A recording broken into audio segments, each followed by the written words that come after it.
New inspiration bundles in my Etsy shop. My mother, who is 92, is getting rid of her fabric stash, and I made them into inspiration bundles for journal making, collage, and mixed media art bundles. Today, let's make a cover for a junk journal and a few belly bands and even a couple clusters to add to our journal, and we will still have some left over for another project. Hi everyone, Patty here. A variety of materials, including tapestry, cotton, silks, all coordinating to go with each other in a fun and unique way. The lace and trim that I found to go with each kit is going to be an added bonus.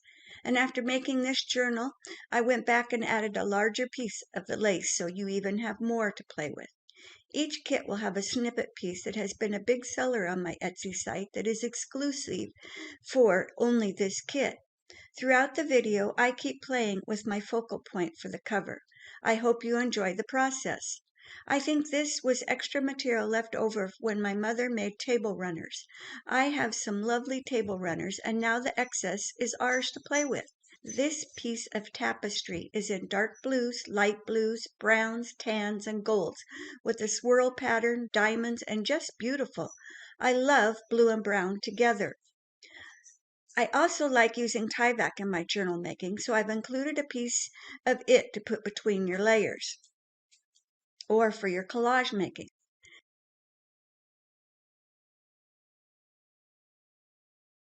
Decide how big you want your journal cover and mark it off with a pencil for your cutting line. I keep a pair of scissors for cutting material separate from my paper cutting scissors. Needless to say, I can't cut a straight line, and this type of material doesn't rip, so fraying the edges helps disguise the not straight cut.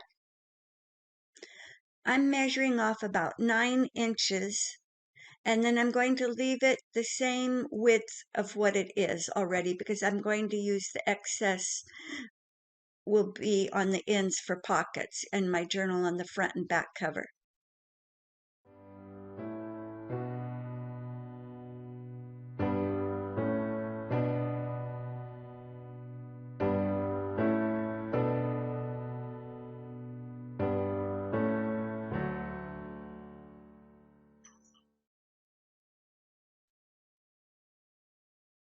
This piece will be added to my cover and making part of the tie for the closure, 2.5 inches wide by 10 inches in length. Save this extra piece for a belly band later. I will sew it onto the actual tie for the closure, fray the edges to disguise the not so straight cut.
Cut or tear your inside piece to match the size of the cover. I do better tearing as I can't cut a straight line for anything. And the material I chose for the inside of my cover tears nicely.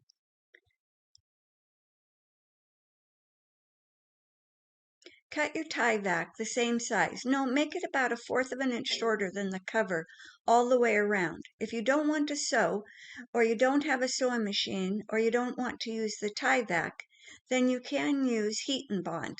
Just don't try to use the heat and bond and tie back, as tie back reacts to heat and it will be a crumbled up mess. I do hope to make a video of using the tie back with heat and making a collage also with my excess. I want my edge to be a ruffle look and frayed, so the tie back needs to be shorter because it will not fray like the material. Use pins to keep the 3 pieces together before you take it to the sewing machine.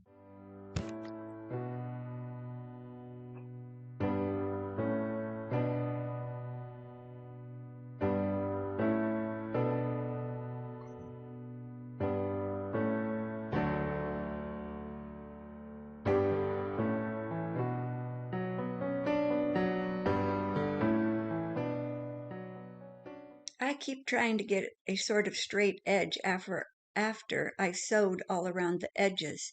That's why fraying the edges help hide the not so straight edge. And I think it just adds a nice touch to a junk journal. I also take and sew around the swirls and try to make it look like a quilted look for my cover.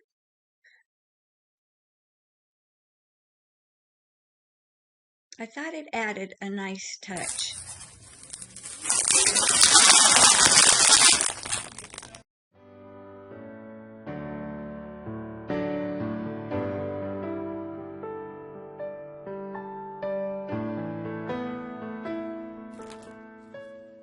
Sewing around the swirls was not so easy without a free motion foot for my sewing machine.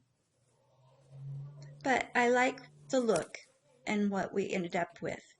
I colored a piece of fabric to use as a tie for the closure with a dark blue acrylic paint, a blue jean color, and a Distress Oxide blue jean re-inker.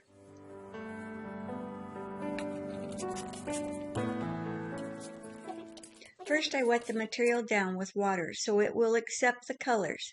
I never wear gloves or I always forget to put them on, but in this case I remembered and started adding the color directly to the material, moving it around and adding more paint and more water as needed to get the material all colored.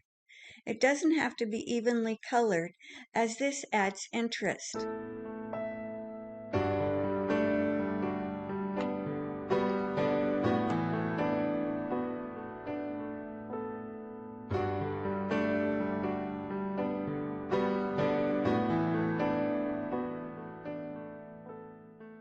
Add a little more water when needed to get the paint to move around.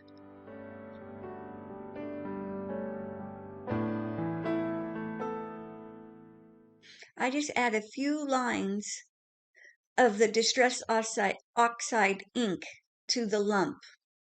Leave it to dry in a lump all wrinkled up. I added a little Distress Walnut Oxide ink also, and walnut crystals, which could be instant coffee granulars instead if you don't have the walnut crystals.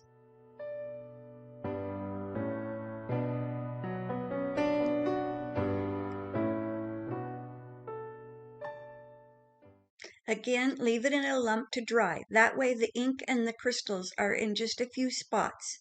Add just a spray of water to get the oxide ink to react and the crystals to expand.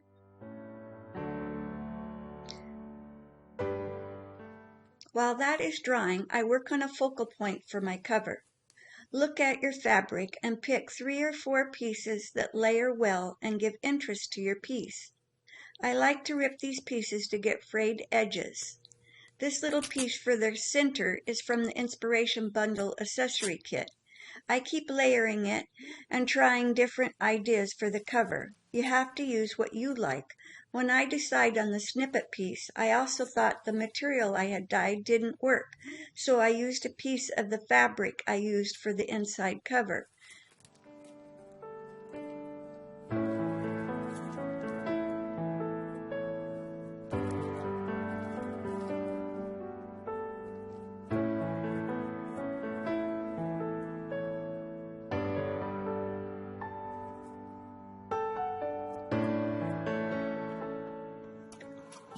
Stitch around the edges so it won't fray any further than the stitching. I go around a couple times in a serpentine stitch, so you can't tell I can't sew a straight line any more than I can cut one.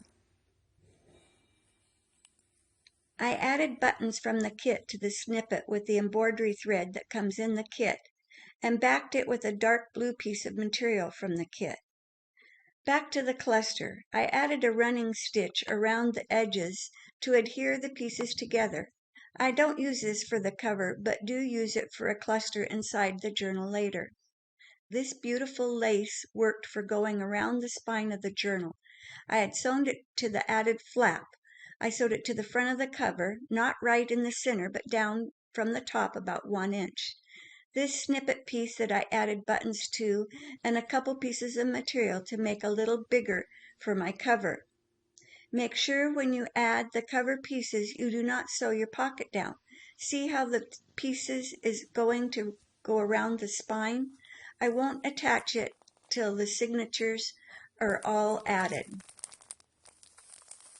We still have some pieces left over, and I want to make 3 belly bands and 3 clusters to add to my signatures.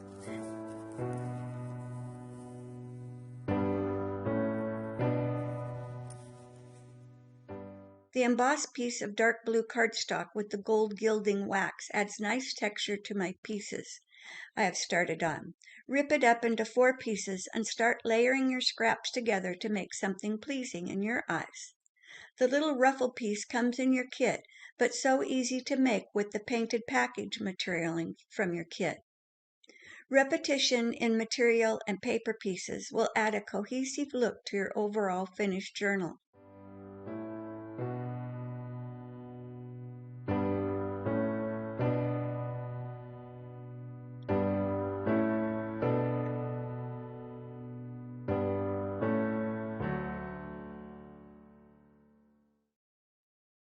I keep changing things around until I get them the way I think I like.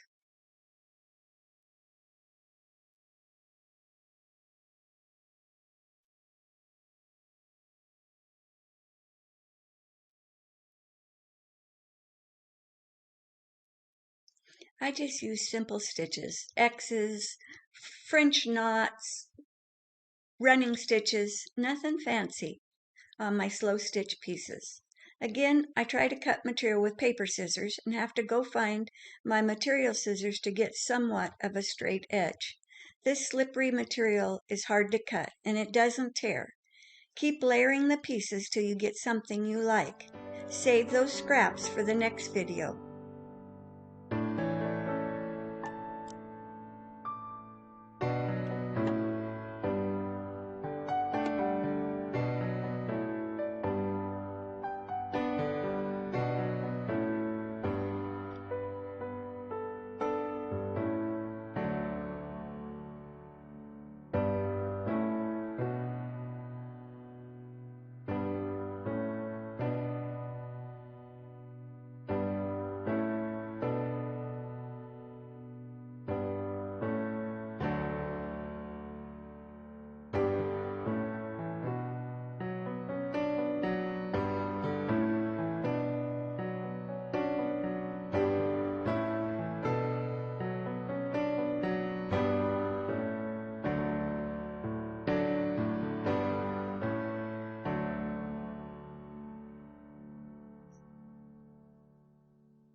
The little piece of handmade washi tape coordinates with the material. I have a video on making washi tape linked in the description. The video uses napkins but can easily be adapted to using material.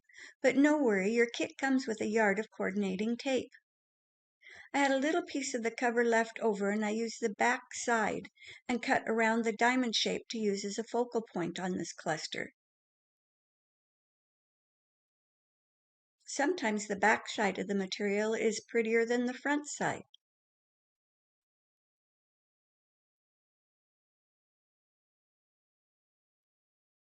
I still like the button on it.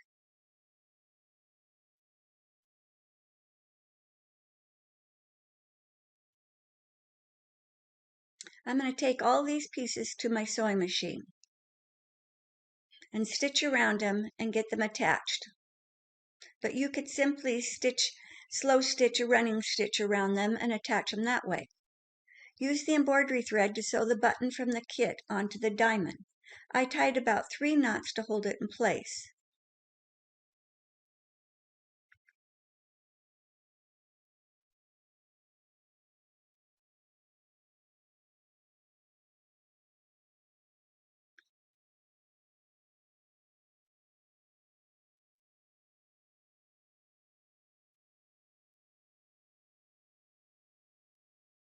Got off camera showing these finished belly bands, but don't worry. Watch the next one with my favorite signature pieces and using the accessory bundle in my upcoming video, and you'll get to see how they're put into the signatures. Thanks for watching.